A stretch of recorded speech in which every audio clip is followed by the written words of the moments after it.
will warn you that some of the concepts we're going to talk about today are going to make you feel uncomfortable. And I want you to feel uncomfortable.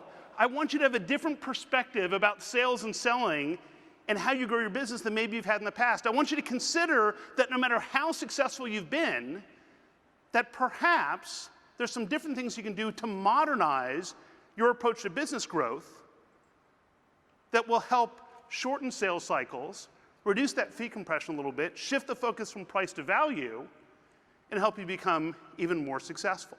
With a potential client, you can only show up in one of two ways. You will either show up as somebody who's there to sell something. We all want to show up for a meeting like that, right? Or we can show up as someone who's there to solve something. How many of you have heard somebody make this phone call? Hey, just calling to check in. Want to see if you've made a decision yet? Hey, just calling to check in. Want to see if you made a decision yet? Show of hands. How many of you have heard somebody make that phone call before? Here's the real moment of truth. How many of you have actually made that phone call? Right? That's awesome, because let me tell you something. When that happens, you are a tin cup and a cardboard sign away from begging. The idea of the same side pitch is this: 3 components: entice, disarm, and discover.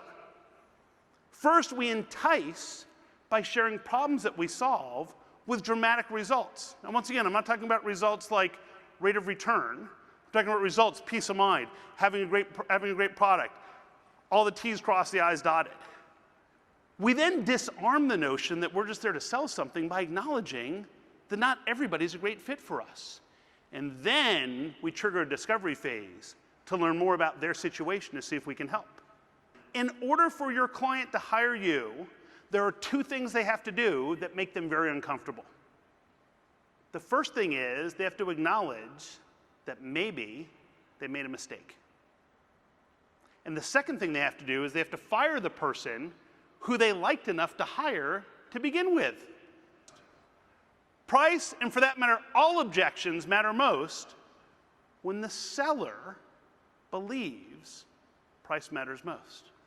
And our definition of a great meeting may not be so great. So we come back and it sounds something like this. You guys can fill in the blanks for me because I'm sure you've heard it. Oh man, I just had the best meeting. It was amazing, incredible meeting. We were scheduled to meet for only 20 minutes. And instead, the meeting lasted for an hour, 2 hours. 2 hours, that's a hell of a meeting. And I gotta tell you, man, we got together with them, and as soon as we got together, the 2 of us just totally clicked, connected. And the meeting went so well that we've agreed that next week we've already scheduled a time for us to meet again. Oh, what a great meeting.